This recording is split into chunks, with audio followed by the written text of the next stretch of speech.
सरकार के आंसू इस दौरान हम लोगों ने देखे हैं। एनीवे, हाँ, ऑनरेबल मिनिस्टर श्री किरण रिजिजू जी जी जी एक प्रयास से पहले, प्रयास के बाद। I thought I may not require to make a quick intervention because the issue which we are discussing under Rule 193 on the situation in Ukraine arising out of a military conflict between Russia and Ukraine, as honourable members have raised certain important questions, they sought clarifications, and our Minister for Foreign Affairs will respond it appropriately. And foreign policy is very, very serious. That is why, as a member of this House and as a part of the Cabinet, I will not make any statement about the policy and other issues which my colleague Jai Shankarji will respond. But there are certain points which I feel I must speak because during the discussion and outside the House also, many issues are being raised, which were not necessary at all. जैसे हमारा अभी एक साथी ने भी कुछ बातें ऐसे बोल के चले गए जिसको कहना ही नहीं चाहिए था, कोई जरूरत भी नहीं है। और फॉरेन पॉलिसी इतना सीरियस मैटर है कि शशि थरूर जी ने कुछ बातें अपने बोल गई, मनीष तिवारी जी ने भी, दोनों कांग्रेस के हैं, दोनों ने बोले, थोड़ा अलग अलग लाइन बोले। अगर इसको अब बाहर चले जाएंगे तो बोलेंगे कि ये कांग्रेस ने ऐसा बोला है, तो कांग्रेस का पॉलिसी लगने लगेगा। इसलिए सरकार में भी हम कुछ बोलेंगे तो लगेगा कि ये सरकार का पॉलिसी है। इसलिए इसमें दो आवाजें फॉरेन पॉलिसी को लेकर के नहीं उठना चाहिए। और कभी कभी ऐसा भी हो सकता है कि एक मेंबर ने कुछ बात कहे और इंडियन पार्लियामेंट में ऐसा बात कही है तो वो देश के छवि में भी वो असर पड़ता है। इसलिए मैं समझता हूं कि कुछ बातें हैं, कुछ पॉलिसी हैं जिस पे हम एकजुट होना चाहिए। बहुत सारा सदस्यों ने कहा है कि फॉरेन पॉलिसी में तो हम एकजुट होना ही चाहिए। ये जो यूक्रेन क्राइसिस का, जैसे मैंने कहा, जिक्र तो हमारा डिटेल में फैक्ट्स, फिगर्स, पॉलिसी मेरे कलीग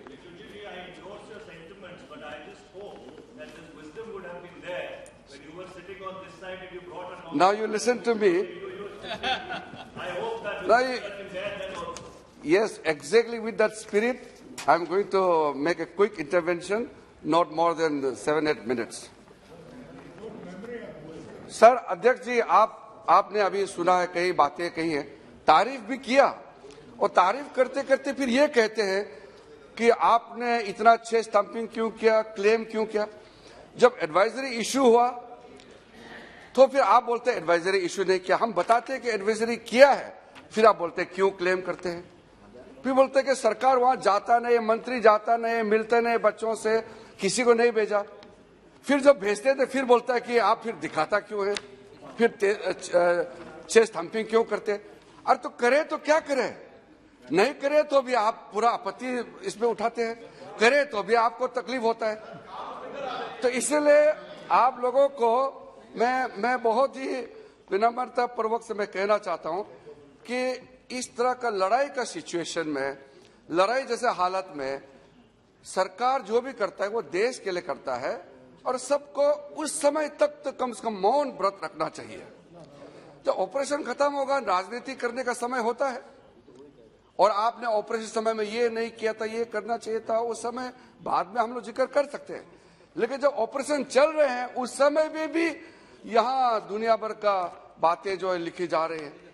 मैं एक बार जब वहां पहुंचे, ब्रतिस्लावा कोशिशे में थे और वहां एक छोटा सा एयरपोर्ट है सर, छोटा सा एयरपोर्ट है। वो नॉर्मली इंटरनेशनल ऑपरेशन वहां से होता नहीं है, वो सिर्फ इंडिया के लिए खोला गया।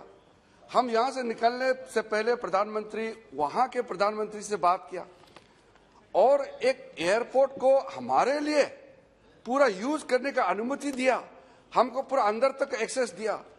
इतना वहां कर रहे, हमारा 24 घंटे वहां मिशन के लोग लगे हुए हैं। यहां आराम से किसी ने, मैं तो टाइम नहीं था लेकिन किसी ने दिखाया, एक स्टाफ ने दिखाया, सर ऐसा ऐसा आने से दुख लगता है। तो यहां से किसी ने क्या कि वो एम्बेसी के स्टाफ, इंडियन मिशन के डिप्लोमेट्स कुछ काम का नहीं है, बच्चे को अपने आप छोड़ दिए मरने के लिए, कोई काम नहीं कर रहा है। वहां 24 घंटे रात दिन काम कर रहे हैं, खाना लेके खिला रहे हैं, रहने का व्यवस्था कर रहे हैं। और ऐसे समय में यहाँ बहुत ही रेस्पॉन्सिबल इस देश का पॉलिटिकल लीडर्स इस तरह का जो बातें करते हैं उससे कितना तकलीफ होता है। कुछ समय के लिए तो आप रुक सकते थे। मेरे पास में भी हजारों संख्या में SMS व्हाट्सएप आया, इसको उठा के लाइए, इसको लाइए, इसको लाइए। हमने कहा कि यहाँ ऐसे सिचुएशन में किसी को प्रायोरिटी दे करके आपको पहले एयरक्राफ्ट भेजेंगे, ऐसा नहीं है। वो व्यवस्था बनाया हुआ है और व्यवस्था के मुताबिक जितने भी आ रहे हैं, एक तो वो लड़ाई का माहौल है, उसमें जो पहले आएंगे उसी को भेजेंगे। कि किसी MP ने, किसी चीफ मिनिस्टर ने कह दिया इसलिए आपको पहले लाइन तोड़ के आगे भेजेंगे, ये तो सब नहीं कर सकते। तो इस हालत में everybody is Indian and every student is Indian student, तो सबको बराबर का हम लोग को तवज्जो देना था। और आप याद रखिए, यूक्रेन कोई छोटा मोटा देश नहीं है सर। यूरोप के अंदर में रशिया के बाद सबसे बड़ा देश यूक्रेन है। यूक्रेन इतना बड़ा साइज है और वहां लड़ाई का जो माहौल में हमारे जो लोग बच के आए, निकल के आए, किस परिस्थिति में आए, अब जरा उसको कल्पना कीजिए। ईस्टर्न यूक्रेन से वेस्टर्न तक आना, और वहां हम किसी यूक्रेनियन को कह भी नहीं सकते कि आप हमारा क्यों मदद नहीं कर रहे। वो खुद अपने बचने में लगे हुए हैं या वो काउंटर ऑफेंसिव में लगे हुए हैं, सारा इमरजेंसी लगा हुआ है और इस हालात में सारा चल रहा है। और यहाँ आराम से कोई बोल देंगे कि क्यों स्टाफ नहीं भेजा, तो वहां हमारे कोई इंडिया का तो मिलिट्री ऑपरेशन तो नहीं चल रहे हैं। हमारे वहां जो सिविल स्टाफ है, एम्बेसी के लोग हैं, वो काम कर रहे हैं और वो भी जो पूरा शेलिंग हो रहे हैं, फायरिंग हो रहे हैं, मिसाइल छोड़े जा रहे हैं। और ऐसे बीच में कितना मुश्किल में, जिसके लिए ट्रेन नहीं है, फिर भी हमारा डिप्लोमेट जो मिशन में जितना काम करने वाले हैं वो पूरा अपने जोखिम जान को डाल करके काम कर रहे थे। और इस समय सर, क्योंकि सर जब मैं अपने आंखों से जो देखा, और बॉर्डर एरिया में हमारे इंडियंस तो आ ही रहे थे और यूक्रेनियन लाखों में जा रहे थे। लाइन मैंने देखा, लाइन खत्म नहीं हो रहे थे, इतने लोग आ रहे थे, इतने लोग जा रहे थे। और इस बीच में हमारे भारत के भी लोग आ रहे थे। तो ऐसा हालत में ये सारा जो मैनेजमेंट करना सर, ये कोई आसान तो है नहीं। इसलिए आप लोगों ने, कई लोगों ने तारीफ किया, प्रधानमंत्री जी की तारीफ किया, भारत सरकार के एफर्ट को तारीफ किया, ये अच्छी बात है। ये क्योंकि हम लोग इसको क्रेडिट लेने के लिए नहीं कह रहे हैं, ये तो हमारी ड्यूटी है। कोई भी सरकार होता ये करते हैं।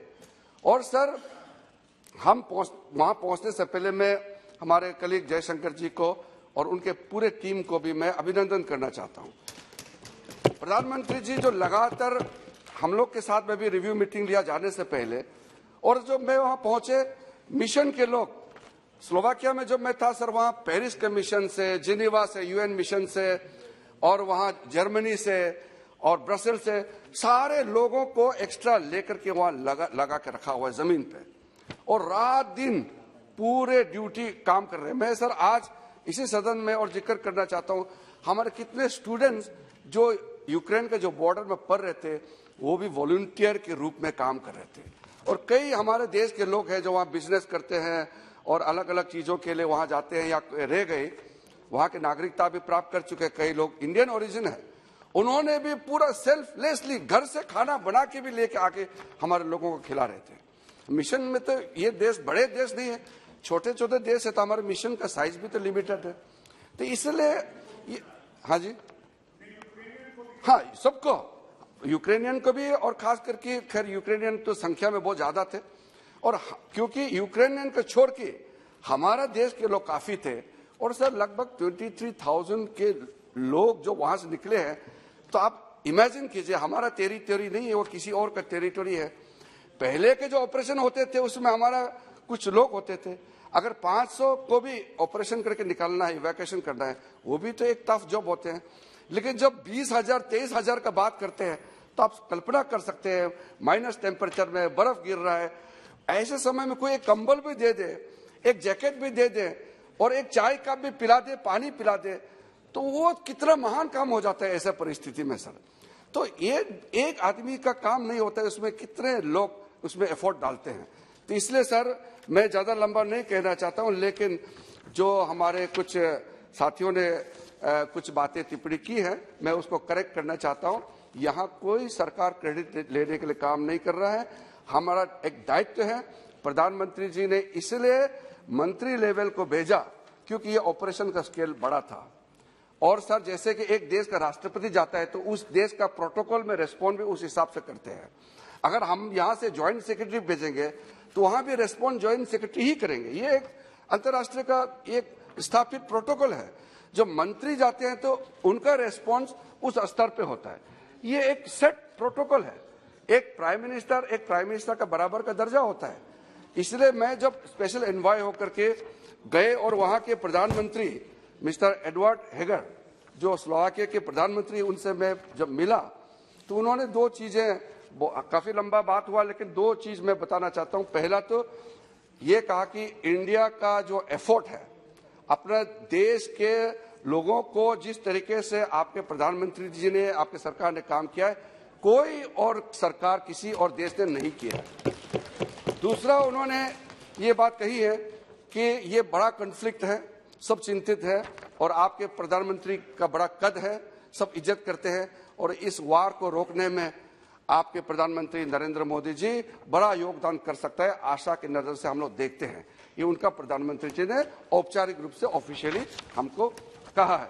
इसके अलावा सर, मैं धन्यवाद देना चाहता हूं वहां के पूरा टीम, वहां के पूरा डिजास्टर मैनेजमेंट के टीम, वहां के फॉरेन अफेयर्स के, वहां के जो सिक्योरिटी स्टाफ, एयरपोर्ट के जितने भी लोग हैं सर, इनको, क्योंकि मेरा पास सूची है लेकिन नाम लेने से लंबा हो जाएगा, लेकिन मैं सबको भारत सरकार की ओर से, इस हमारे जो संसद है इसके ओर से, हमारे इतने हजारों हमारे बच्चों को, भारत के बच्चों को लाने में जो जो मदद किया, सबको मैं धन्यवाद देना चाहता हूं।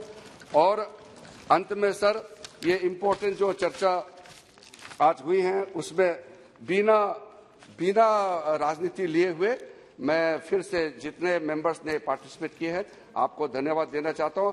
आखिरी में, क्योंकि हमारे एक वो मेंबर ने कह गई है, इसलिए श्याम जी, जो अच्छा नहीं कहना चाहिए था लेकिन उन्होंने कहा कि भारत जमीन टुकड़ा टुकड़ा करके चाइना को दे दिया, इस तरह का बातें सदन में नहीं कहना चाहिए। सर, सबको मालूम है कि जो भी हमारा जो क्लेम टेरिटरी चाइना के कब्जे में या पाकिस्तान में, ये अभी का नहीं है, उस जमाने का है। मैं किसी का नाम लेके कहना नहीं चाहता हूं। नरेंद्र मोदी जी जब से प्रधानमंत्री बना है 1 इंच हमारा जमीन गया नहीं है। मैं अरुणाचल प्रदेश से आता हूं, जहां किसी एक टेलीविजन वाला ने बदमाशी किया, एक विदेशी वेबसाइट से लेकर के कहा कि यहां चाइना ने अरुणाचल में आकर के एक बस्ती बनाया, गांव बनाया। ये गलत है। जो बनाया, गांव बनाया, वो 1959 में चाइना उस समय ऑक्युपाई किया था। ये गलत, इस तरह का बातें करके देश को गुमराह नहीं करना चाहिए। और साथ में 2013 में एंटोनी साहब जब डिफेंस मिनिस्टर था, उन्होंने सार्वजनिक रूप से इस सदन में कहा है बात को कि भारत का पॉलिसी कि बॉर्डर एरिया में रास्ता नहीं बनाना, इंफ्रास्ट्रक्चर नहीं बनाना, ये भारत का पॉलिसी रहा है, ये गलत रहा है। उस पॉलिसी को नरेंद्र मोदी सरकार बदलने का काम कर रहा है और हमारा बॉर्डर सिक्योर्ड है। मेरे राज्य अरुणाचल प्रदेश, जहां से मैं चुन के आता हूं, वो भी 100% सेफ एंड सिक्योर्ड है। Thank you. Shri Abdul Samad Samadhan ji.